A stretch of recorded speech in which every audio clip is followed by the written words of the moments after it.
तो अभी तक स्टोरी में आयरन मैन किस तरीके से आयरन मैन बनने पे प्रभावित हुआ उस बारे में हमें इशू नंबर 1 में देखने को मिला।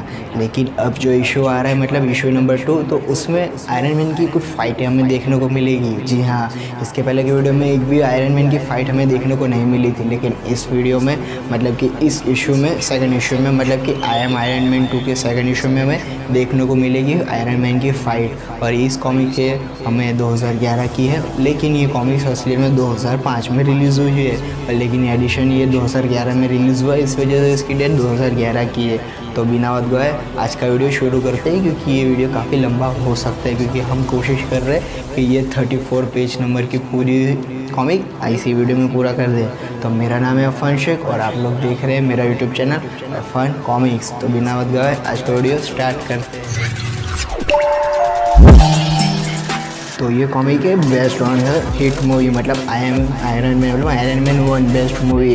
और इसका फ्रंट पेज हमें देखने को मिल ही रहा है जिस तरीके से इसका सेकंड इशू है, लेकिन फ़ोटो वही सेम दी गई है। और इसमें हमें आखिरी में 2011 की डेट देखने को मिल रही है। आप देख नहीं सक रहे हो तो थोड़ा जूम करके दिखा दूँ। यहाँ पे मार्वल एडिशन ये 2011 का है, लेकिन ये फिर भी आपको फिर से बता दूँ उसी कॉमिक की तरह ये भी 2005 में रिलीज़ हुई है। तो चलिए सेकंड पेज पर देखते हैं।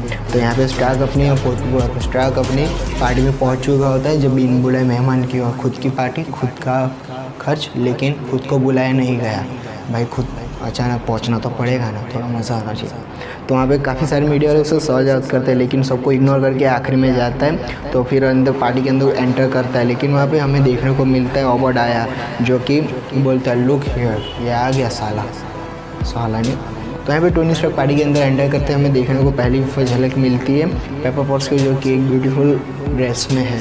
तो टोनी पूछता है कि ये तुम्हें कहाँ से मिली, तो वो कहती है कि तुम्हारे बर्थडे गिफ्ट के पैसे से मैंने ले ली है। और टोनी उस डांस करता है, लेकिन टोनी पेपर के साथ डांस करता है, लेकिन पेपर कहती है नहीं। अभी थोड़ी बातचीत चल रही है, थोड़ी स्किप कर रहा है। तो वहाँ पर फिर टोनी वापस अंदर जाता है पार्टी के अंदर, मतलब बाहर थे वापस अंदर आ गए। तो वहाँ पे हमें क्रिस्टीन देखने को मिलती है, जो कि एक न्यूज़ रिपोर्टर होती है। तो वो कहती है कि तुम्हारे एक हथियार कोई और भी करे है और तुम्हारे अंदर के आदमी ही लोग बेच रहे। तो वो उसके बारे में टोनी को जानकारी नहीं रहती। तो टोनी कुछ फ़ोटोज़ दिखाता है, टोनी नहीं मतलब क्रिस्टीन टोनी को कुछ फ़ोटोज़ दिखाती है। तो देख सकते हो उसको आदमी को फ़ोटोज़ दी। तो यहाँ पे आतंकवादी लोग टोनी स्टार्क के हथियार लेके खड़े हैं और टोनी का आर पार हो जाता है गुस्सा। तो बाहर जाके ओबेडिया से पूछताछ करने जाता है, लेकिन ओबेडिया सारी बातचीत टाल के सेल्फी खिंचाने के लिए आता है। लेकिन वहीं पे उसे कान में फुसफुसा के कहता है कि भाई तुम अगर इसके खिलाफ हो तो तुम्हें टपका डालूंगा, तुम्हारे पे सारे जो इल्ज़ाम लगे तुम्हारे पे ठोक के तुम्हारे को जेल के अंदर कर दूँगा। टोनी यहाँ बेशक थोड़ा घबरा जाता है, लेकिन उसकी हिम्मत अभी तक नहीं टूटी। तो यहाँ पे टोनी अपने घर पहुँच चुका होता है और वहाँ पे अपनी न्यूज़ देख रहा होता है। तो न्यूज़ रिपोर्टर वो गुलमरीन के बारे में बातचीत कर रही होती है। तो टोनी वहीं पर एक अपना सूट जो मार्क 1 ख़राब हो गया, मार्क 2 भी ख़राब हो गया, मार्क 3 जिस तरीके से बन चुका है, तो मार्क 3 के बारे में वो थोड़ा रिपेयरिंग करके टेस्टिंग कर रहा होता है। वहीं पे एक धमाका खुद करके देखता है, तो भाई उसका मार्क 3 रेडी होता है। तो वो पहुँच जाता है गुलमरीन, और वहाँ पे जितने भी आतंकवादी होते हैं जो कि लोगों पे जुल्म उठा रहे होते हैं, तो उन्हें वहाँ पे तबाह कर देता है। आप देख सकते हैं यहाँ पे टोनी कह रहा है विल हेल्प, मैं मदद करूँगा इन लोगों की। तो टोनी वहाँ पे पहुँच के सारे लोगों को बचाता है और सारे आतंकवादी को टपका देता है। और वहीं पे उस पर हमला होता है टैंक से, लेकिन टोनी को काफ़ी ज़्यादा डैमेज होता है, लेकिन वो ज़्यादा होता नहीं, फिर भी डैमेज ज़्यादा है, लेकिन फिर भी ज़्यादा नहीं है, तो चला गया। तो टोनी अपनी पावर दिखाते हुए अपनी मिसाइल टोनी स्टार्क टैंक के ऊपर फेंकता है और वहीं पे टैंक तहस महस हो जाता है। तो यहाँ पे काबूम फेमस डायलॉग है।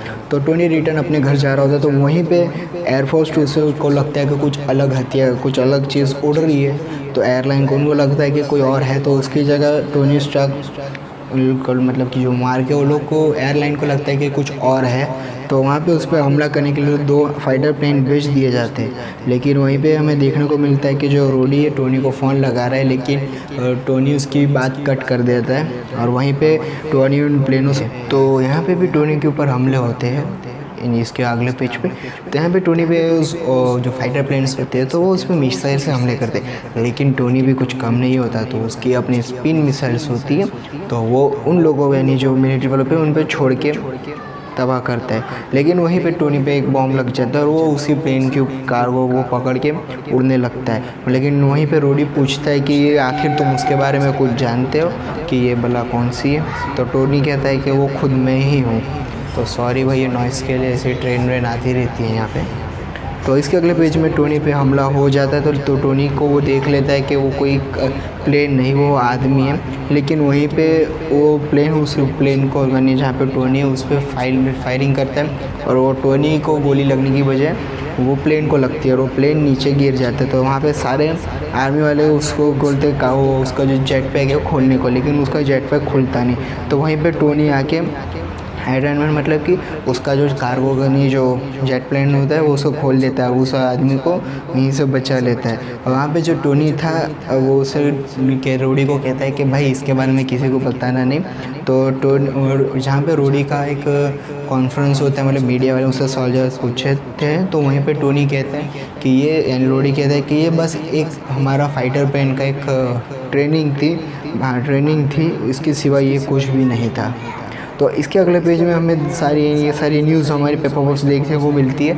और वहीं पे पेपर बॉक्स पहुंच जाती है टोनी के कैबिन में, जहाँ पे टोनी अपना सूट उतार रहा होता है और कहते हैं ये कुछ भी नहीं है, मैं ऐसा कुछ नहीं है, लेकिन ये टोनी का सारी फालतू बात है।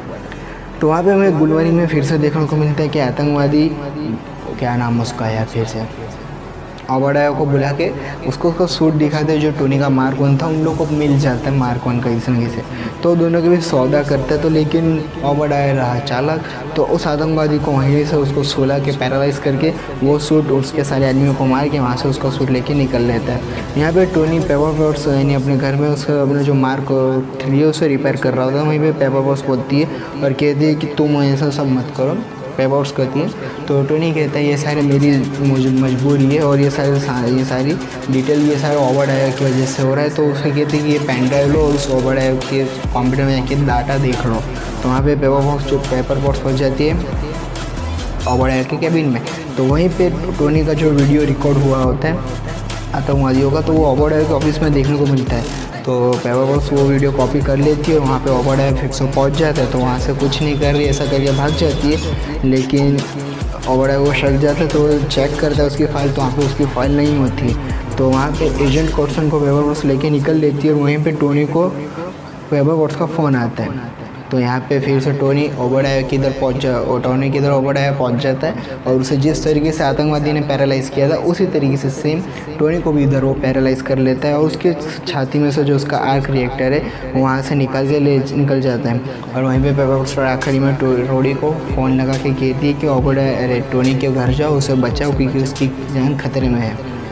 तो वहाँ पे टोनी अपना फर्स्ट आर्क रिएक्टर जो कि पेपर बॉक्स ने गिफ्ट के तौर पे दिया था, तो वापस से उसे लगा लेते हैं और अपना नवा सूट अप यानी वही सूट अप करके वहाँ से निकल लेता है। यहाँ पे आप देख सकते हैं कि उसका मार्क 2 यहीं पड़ा है, लेकिन कहता है मेरे लिए भी कुछ बना देना था, रोडी कहता है। तो इसके अगले पेज में हमें देखने को मिलता है कि एजेंट कॉटसन के साथ जो पेपर बॉक्स है वो पहुंच चुकी है ओबेडाया के ऑफिस में।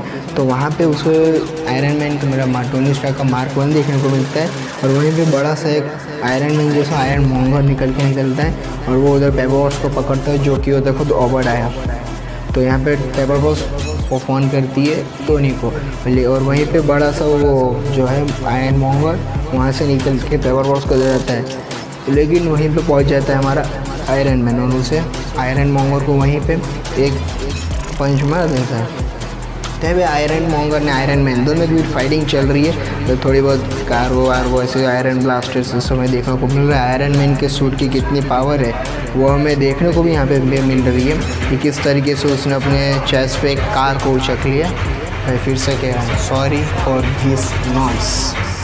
तो यहाँ पे हमें देख रहे हैं किस तरीके से आयरन मैन इस कार को पकड़ लिया और उसके बाद के सीन में उसी कार से वो ब्लास्ट करके आयरन मॉन्गर के साथ फाइटिंग भी कर रहा है। और यहाँ पे काफ़ी दोनों वहीं के आयरन मैन को फिर अपना एक टर्की सूट की तो वहाँ पे आयरन मैन अपने हवा में चांद की ओर जाने के लिए बढ़ जाता है और उसके साथों साथ आयरन मॉन्गर भी उसके पीछे चला आता है, जो कि जिसमें ओबेडआया। तो यहाँ पे टोनी स्टार्क को पता है कि किस तरीके से हवा में जाने की वजह से उसका जो सूट है वो जम जाता है। तो ये सुविधा उसके सूट में नहीं है आयरन मॉन्गर में, ओबेडआया का, लेकिन टोनी के स्टार्क के इसमें है। तो यहाँ पे ओबेडआया का सूट बर्फ़ से जम जाता है और वो गिर जाता है। वहाँ पे टोनी की पावर बैटरी लेवल भी कम हो जाती है। तो आयरन मॉन्गर उसे काफ़ी सारी फाइटिंग दी, उसके सूट को काफ़ी कमज़ोर कर देता है आयरन मैन के। लेकिन वो टोनी जो है पेपर पॉट्स को कह के कि उसका जो बड़ा सा आर्क रिएक्टर है उसे तोड़ने के लिए कह देता है। तो वहीं पे वो इतना बड़ा आर्क रिएक्टर तोड़ने जाता है। वहीं पे दोनों की जब भी फाइट चली रही है तो टोनी कहता है कि पेपर्स अभी तुम फोड़ दो वहीं पे, लेकिन टोनी का जो फेस है, मतलब जो उसका सूट का जो हेलमेट है, उसे आयरन मॉन्गर तोड़ देता है। और वहीं पे कहती है टोनी को ये दबा दो पेपर पॉट्स को। तो वहाँ पे टोनी थोड़ा बचता है, लेकिन यहाँ पे आप देख सकते हैं इस सीन में कि किस तरीके से इसका आयरन रिएक्टर का जो ऊपर का बड़ा लुक है वो फोड़ देने की तैयारी करता है। तो आयरन मैन वहाँ से निकल जाते हैं कि उसका सूट उस तरीके से डिज़ाइन किया है, लेकिन आयरन मॉन्गर का नहीं है। तो वहीं पे ओबेडआया की डेथ हो जाती है, लेकिन टोनी स्टार्क बच जाता है। तो थोड़ी बहुत इंटरव्यू रहते हैं। तो यहाँ पे पेपर पॉट्स टोनी स्टार्क को थोड़ा मेकअप ओवर करती है। तो वहाँ पे एजेंट कॉर्सन ला के देता है टोनी स्टार्क को एक चिट्ठी, जिस पर लिखा है कि तुम्हें कहना है इस मीटिंग में कि मैं आयरन मैन नहीं हूँ और मुझे इसके बारे में कुछ नहीं पता। लेकिन टोनी स्टार्क को मालूम है। थोड़ी बहुत बातचीत चली यहाँ पे इंटरव्यू, तो सीधे उसने कह दिया कि मैं ही हूँ आयरन मैन। तो यहाँ पे टोनी स्टार्क आखिरी में अपने घर रात को पहुँच जाता है। तो वहाँ पे वो आवाज़ सुनने को मिली, I am Iron Man, you नहीं you there only super hero. कहता है ये आवाज़ है हमारे निक फ्यूरी की। वो कहता है कि तुम अकेले इस दुनिया में सुपर नहीं हो और मैं ही आयरन मैन, ऐसा बोलने का की हिम्मत हुई। तो वहाँ पे कहता है कि तुम्हें हमारी एजेंसी में काम करना, मतलब कि अवेंजर्स में। तो यहाँ पे टोनी स्टार्क जो ऑफर करता है लेकिन लेता नहीं है। और थोड़ी बहुत जो बातचीत चलती है, लेकिन वो कहता है मैं इस फालतू काम में नहीं करूँगा। तो यहाँ पे एजेंट कॉर्सन में निक फ्यूरी वहाँ से निकल लेता है और कहता है नताशा तुम्हें इस पर ध्यान रखना है। तो ये हमारा सेकंड इशू फिनिश हुआ। और इसके बाद की कॉमिक आयरन मैन 2, शायद हम इस कॉमिक के बारे में बात नहीं करेंगे, क्योंकि इसके बाद हम थोड़ी अलग कॉमिक लेने जा रहे हैं। आयरन मैन बहुत हुआ, अब इसके बाद हम कुछ नवा लेने जाएंगे। तो बेसिकली आज की वीडियो के लिए बस इतना ही। मेरा नाम है फन शेख और आप लोग देख रहे थे मेरा यूट्यूब चैनल फन कॉमिक। और ऐसे ऑसम कॉमिक्स के बारे में हमारे चैनल को सब्सक्राइब कीजिए जानने के लिए। और आपको इसके बाद कौन सी कॉमिक चाहिए उसके बाद हम सजेस्ट हमको आप कर सकते हैं। लेकिन इसके साथ ही साथ अगर आप लोग को कुछ डिमांड नहीं है तो मैं हमारी तरफ से एक comic falcon the winter soldier करके 2 सीज़न है, तो इसके बाद हम फैल्कन द विंटर सोल्जर के बारे में बात करेंगे। तो मेरा नाम था फन शेख और आप लोग देख रहे थे मेरा यूट्यूब चैनल फन कॉमिक। तब तक चलिए गुड बाय।